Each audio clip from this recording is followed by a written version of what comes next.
G'day everyone, welcome to the weekly general update for the 14th and 15th of July. And we had a really big move in the US on the S&P index on Friday night, which is a little confusing in terms of reading the near-term direction of the chart. But the market seems to do this a lot these days, have these sudden moves which I think are heavily driven by computer programs and therefore tend to extend a lot further than what you would normally expect from normal crowd behaviour. Anyway, let's have a look at the week. This is just a general advice reminder. So a summary of the week, the S&P index ended up gaining 2 points on the week, but it was a very big reversal on Friday night, and the range on Friday night was something in excess of 30 points on the S&P, which is really very substantial. So the question is the three-wave counter-trend rally complete? And I've been saying for a week and a half now that I'm not sure whether it is, whether we've topped out or not. And certainly the strength of the rally on Friday night does open again the possibility that we may see the market push a little bit higher, possibly the 1390, which was always the target that I had. And so we may see a little bit more upside in the market yet. But I'm still very much of the view that the primary direction is down when this counter-trend rally completes, and we'll see some kind of five-wave decline throughout August and September probably, with targets at 1267 or 1207, and if things got really nasty then it could go below that. However, I don't believe it's going to be too significant because we've got an election in the US in November, so I'm sure the Federal Reserve will step in and announce QE3 if things got a bit ugly in the markets. So I don't think it's going to be too severe or lasting. Now, the reporting season in the States has not started as well as in previous years, but that was pretty much expected anyway. This is very much seen as the top of the earnings cycle in the States, and from here it's probably likely that companies' operating margins are going to start to decrease. So I think those great corporate earnings that we've seen over the last 2 or 3 years, we're probably around the peak of those. Now the ASX 200 index ended up losing 75 points on the week, but we'll probably put on maybe 40 points or so on Monday when our market opens in response to what happened in the US market. It's in a broadening range, as we'll see on the chart in a minute, which really is capped at about 4200, which seems to be a pretty strong resistance level for the ASX 200 at this stage. There's a huge number of stocks that are really just going sideways and have been doing so for several months. But there's also many that are going down. So the fact that our index is been trading between 4,000 and 4,200 is really not a reflection of what's happening in the general market. We've seen the major resource stocks, BHP and Rio and Woodside, going down. We've seen the banks going the other way, and so therefore net our index hasn't moved very much. But there's an awful lot of resource and industrial stocks, large stocks, that have been in decline basically all year. So don't be fooled by just looking at what the ASX 200 index is doing and think that that's reflective of the market in general. Now our earnings reporting season will start in August, and I would expect plenty more profit warnings as we lead up to that because companies have to basically declare any information or any knowledge as soon as they have it. So I'm expecting to see plenty more warnings over the next 4 to 6 weeks. Now the US dollar index, obviously very important. We got a minor break above resistance at 83.5, but it wasn't even able to hold those gains on that session. And then we got quite a definite failure on Friday night. The US dollar index, as you'll see, closed sharply back inside that trading range. That's a positive for stocks and commodities, but the question is whether it will stay there, whether it will go back down to the bottom of the range around 81.5. But we'll have a look at that in a minute. Now bond yields again, were up a little bit on Friday night. Spanish bond yields still basically fluctuating in this area between 6 and 7%, and Italian yields were back down to 6.06 on Friday night as well. So they're still high, but they're not getting completely out of control at this stage. So let's have a look at the S&P index, and I'll just remove this Fibonacci structure just to make it look a little bit clearer. So the basic premise is primary direction down. We've had 5 waves to the downside, which completed in 4th of June. We're in the middle of, or we're perhaps getting towards the end of 3 waves to the upside. 1, 2, 3. It was possible that this was the peak of that counter trend rally formed on the 3rd of July. And the fact that the market dipped so far back into this previous price action indicated that the strength of the uptrend had definitely weakened.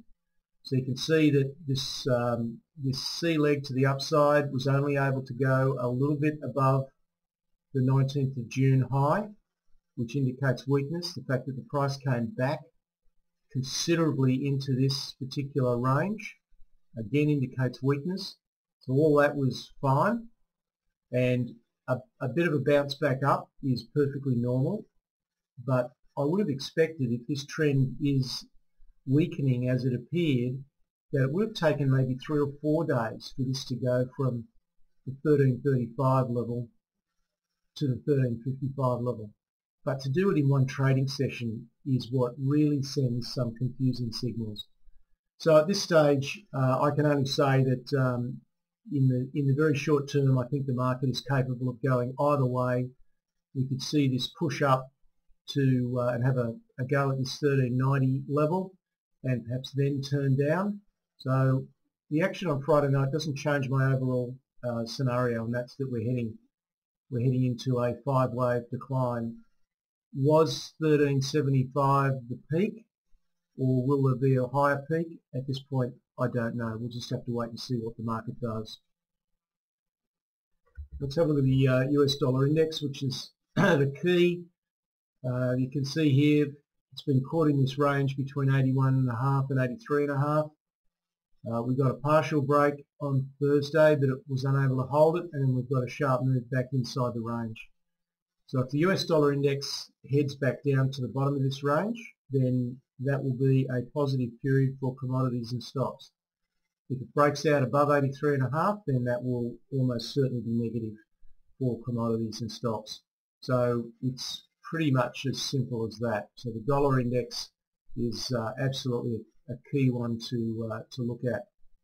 And if we have a look at the euro US dollar, you can see that it's the very substantial decline in the euro that's really influencing that US dollar index. So you can see unquestionably a strong and consistent trend to the downside since basically May in the euro US dollar. Now let's have a look at our index. And you can see here on a daily chart, you can see this kind of broadening megaphone pattern, which could continue on for a little bit of time yet. 4,200 is about the peak at the moment. I think if our index does get back up to 4,200, I'd be certainly looking to possibly short sell the index if that's the sort of trading that you do. But as I said, it's really just, this is just representing a balance between the major resource companies and the banks. So if we look at the finance index, you can see it's been very strong over recent weeks, definitely gone up, and the materials index is heading the opposite direction with a downward bias.